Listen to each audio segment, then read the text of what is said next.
You know, I just keep coming back to the fact that he couldn't think of a better safe word than stop.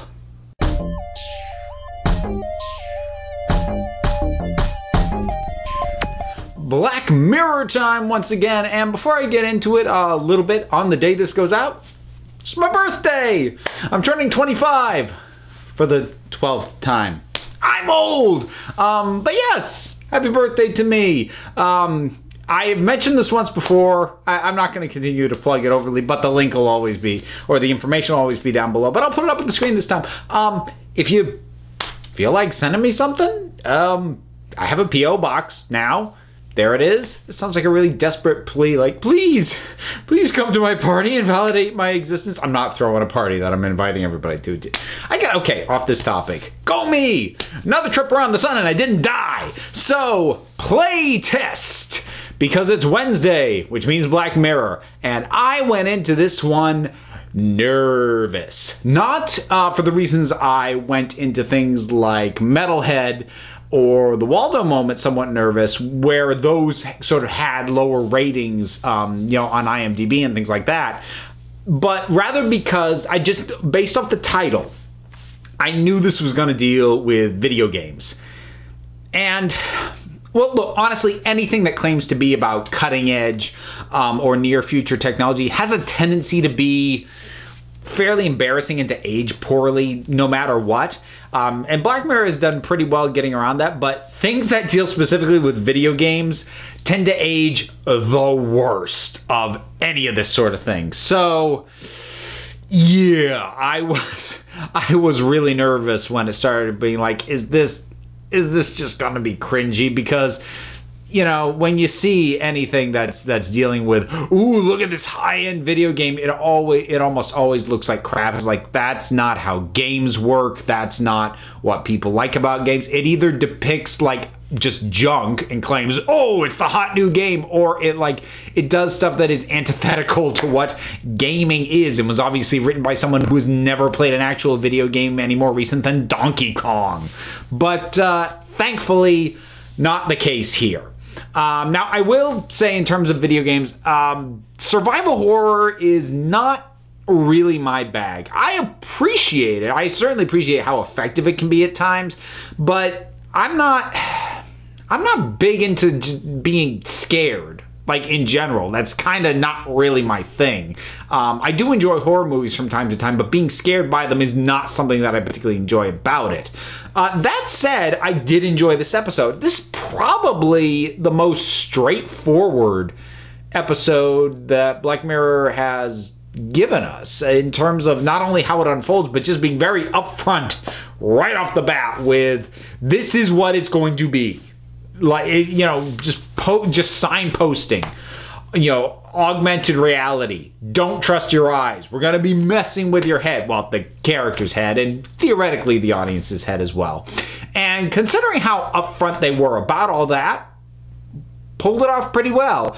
I think in a funny way, going with almost a stereotypical American who talks too much and sort of makes awkward jokes, then small talk that doesn't quite work kind of thing, you know, which I get I get sometimes watching, you know, British entertainment when they depict Americans. Tends to be that kind of thing. I can't say that it's wrong, but it does feel a little bit like, oh, that's how the rest of the world sees us, isn't it? But I think it really worked in this case, because I think for what he's going through, you want a character who talks too much. You want a character where it makes sense that they're just going to keep talking through everything that's going on, because otherwise, you know, that becomes a bit of a, why are you narrating your actions? But if you establish it a bit of, he tends to fill the silence and just keep talking, then yeah, then it works. So that played out pretty well.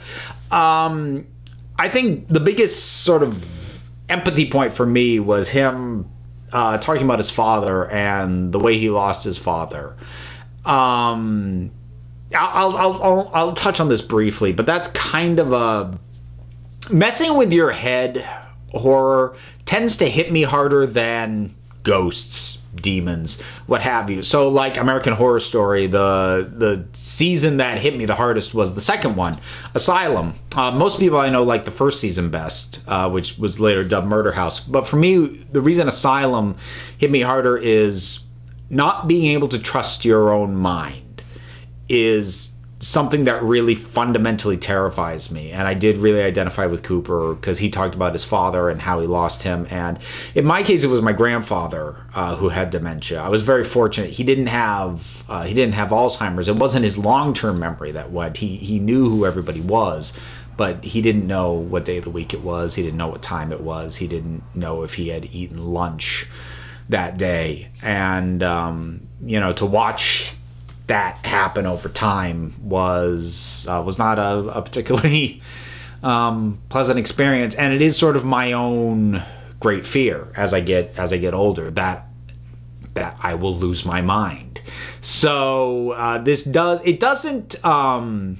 tap into that fear a little bit. It doesn't like really drill into it, but this is one of those cases where there have been some episodes of Black Mirror I've said I like it, I see what it's doing, but it doesn't quite hit me as hard as it might for other people because I don't connect to it in X way. So like with Archangel, that probably would have connected with me more if I had a teenager. I don't. I have a kid much younger than that, and maybe once I've had the experience of my kid being a teenager, maybe I'll identify with that one more. But I still could recognize that, you know, if that, you know, hit you on that level, that episode probably worked better for you. And I think this is a little bit of that with Playtest, but with something that impacts me that might not have that connection for everybody else. And as a result, I might actually like this episode a bit better than other people. But I mean, coming back to what I said before, it is very straightforward. It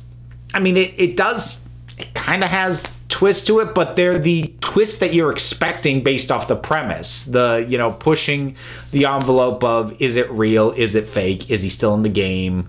You know, how is it messing with him? And just the way that it pushes along that is well executed. It's not exactly shocking because, like I said, it's kind of part and parcel for the style of story that it's telling. There's a lot of really great moments in it, though. I loved that, you know, he opens up the cupboard and he's looking for snacks and he finds something and he's about to close the cupboard and he just pauses and the shot's framed so that like his head's way over here and here's the cupboard door. So it's like the camera focus is right here. And anyone who's seen any number of horror movies knows, okay, as soon as he closes that, there's something right there. And he's holding that door going, as soon as I close this, he's going to be right there. I know he is. And that just, again, that connected me with him as a character all the better. Like, he knows the cliches. He's not dumb. So, you know, he closes it. He sees the shadow like, see, there you go. But then it moves and something that does not match the shadow we just saw comes around the corner. It's like, whoa, okay. Yeah, that's a legitimate reason to be spooked even though you saw it coming. So that worked really well. I love that. There's no way this was by accident. I love when he's trying to find the exit point in the house. Would you kindly open the door? Anyone who's been a gamer in the last couple generations, BioShock, would you kindly? Yes. That was that was a smart Easter egg. Hats off to that one. Yes. So that was another one. Like, there was obviously, I don't know if Charlie Brooker himself is a gamer, but at the very least he got the input of gamers when figuring out how to write this. This feels like something that someone who actually games would come up with. And especially when it comes to, you know, the more horror tinged elements of things, it is tapping into what, you know, psychological horror games try to tap into. Because I mean, when you pop in a horror game, I mean, much like when you watch a horror movie, you are on your guard to a certain extent. You are expecting for it to try and scare you, and it has to find ways around that to unnerve you, even though it knows you're expecting stuff. So, and all that is played out really well. I liked Katie, who was the voice in his ear, just as a personality. I enjoyed her. I enjoyed, you know, them talking back and forth. It was a cool dynamic. And the lead up stuff, initially I thought this felt a little protracted, a little dragged out, but I think it was important that we understood him as a character as well as we did, in order for, you know, what he went through to not just be a series of jump scares, for it to be, we understood, you know, even if you didn't necessarily empathize with him as the character and really connect with him, at the very least you understood, based off what you'd seen before, why what was happening to him was hitting him as hard as it was. And it just starts with a basic surface level scare of a spider. Okay, guy doesn't like spiders, but then it ups it more with the bully that we heard him talk about. And then you knew ultimately it was going to drill down to his parents and probably his mom.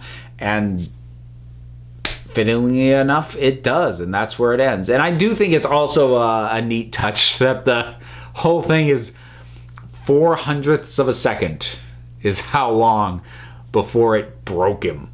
And man, the speed of the human mind. So yeah, I'd enjoyed it. It's funny, I actually like it more now as I talk it out, because when it first ended I was like, oh, it was pretty good, but it did seem a little too straightforward, you know, versus what I'm used to from Black Mirror. But nah, it's good. This was a good one. I mean, they're all good. They're like, even the most questionable, like, I don't know about that, episodes of Black Mirror are still better than a lot of what else is on TV. But that's Playtest. Did you see it? What did you think about it? Whatever your thoughts are, drop something down in the comments. Let's talk about it. There's all the stuff to do. Support me on Patreon, like, subscribe, follow me on Twitter, send me stuff to my P.O. Box. Links for all that stuff, or the address in the case of the P.O. Box, are down in the description. So until next time, this council is adjourned.